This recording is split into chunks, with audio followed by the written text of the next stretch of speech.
হরে কৃষ্ণ সুপ্রভাত good morning to my all YouTube family. So guys আজকে আমি চলে এসেছি নতুন একটি ব্লগ ভিডিও নিয়ে। আর আমি আজকে চলে যাচ্ছি খেলতে। তো কোথায় যাচ্ছি খেলতে তার আগে শুনে নেবো দাদুর ঘটনা।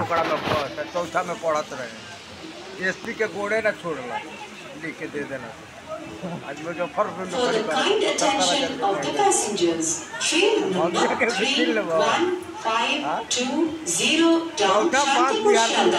সো গাইজ আমি দাদুর কাছে জিজ্ঞেস করেছিলাম দাদু ট্রেন কখন আসবে। তো দাদু আমাকে শুনিয়ে দিল পুরো কোথাকার কোন ঘটনা। সো গাইজ এই ভাষাটা আমি ঠিক বুঝতে পারলাম না, এমনি হিন্দি বুঝি। তো কেউ যদি বুঝে থাকো তাহলে অবশ্যই আমার কমেন্ট বক্সে এসে প্লিজ কমেন্ট করে জানাও কী বললো। তারপর আমি এখন বসে আছি ফাইনালি আমি সামনে স্টেশনে 1 নম্বরে। তো 1 নম্বর ট্রেনটা হঠাৎ করে ঢুকে পড়লো। তো ঢুকে পড়ার পর আমিও প্রস্তুতি নিয়ে নিলাম যে এবার আমাকে উঠতে হবে ট্রেনে, কারণ আমাকে যেতে হবে অনেক দূরে।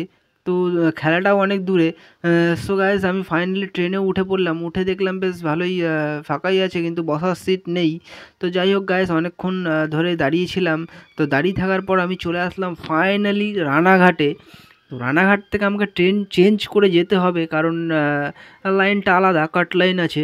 সো গাইজ লাইনটা হচ্ছে গেদের লাইনে আছে, যে জায়গায় আমি যাব। তো তারপর এখানে ওয়েট করার পর আমি ফাইনালি পেয়ে গেলাম সেই জায়গায় যাওয়ার ট্রেন। তো সেটা কোথায় সেটা এখনই আপনারা এই ভিডিওর মাধ্যমে জানতে পারবে। সো গাইজ আমি ফাইনালি এই ট্রেনটায় ওঠার পর দেখছি সব সিট খালি। আমি ভাবছি ওদিকে কেউ যায় না নাকি। তারপরে যাই হোক গাইজ আমি পৌঁছে গেলাম ময়ূর হল্ট, দেখতে পাচ্ছ গাইজ। তো ফাইনালি আমি চলে আসলাম ময়ূর হল্ট। তো এইখানে নেমেও পড়লাম, ট্রেন আমাদের ফাইনালি ছেড়ে চলে গেল। সো গাইজ আমরাও ফাইনালি চলে গেলাম অটো স্ট্যান্ডের দিকে, যেখানে যাওয়ার জন্য আমাদের অটো ধরতে হবে। তো তার আগে আমার মনে পড়লো যে একটা কমেডি রিলস আছে আমার স্টেশনে।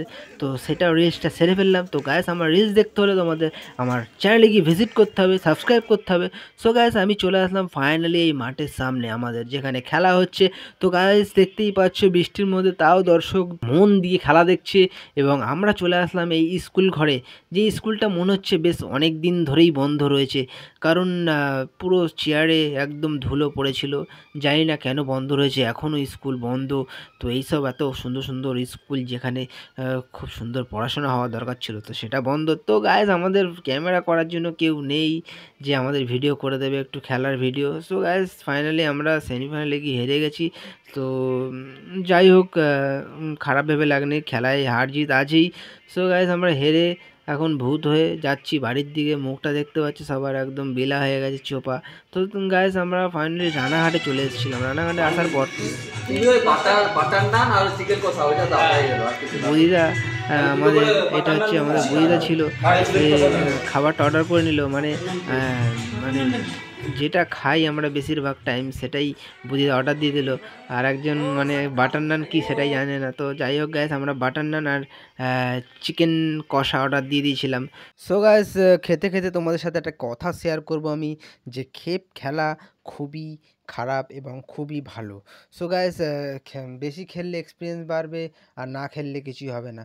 তো গাইস খেলো একটা লিমিটে খেলো, কারণ তোমাদের যখন দেখবেন যে একটা প্রফেশনাল তুমি একটা ফুটবল টিমে ঢুকে গেছো, তখন তুমি খেলা ছেড়ে দাও। Otherwise you can play this football, so you have lot of experience. So guys আমার এই ভিডিও যদি তোমাদের ভালো লেগে থাকে তাহলে অবশ্যই আমার চ্যানেলটিকে সাবস্ক্রাইব করে এবং লাইক শেয়ার করে আমার সাথে থাকো। আর কি ভাবছো, করে নাও এখনই like share subscribe. So guys আশা করছি তোমাদের ভিডিওর মাধ্যমে কিছু জানাতে পেরেছি এবং আমার ভিডিও ভালো লেগেছে। তো thank you so much watching for this video.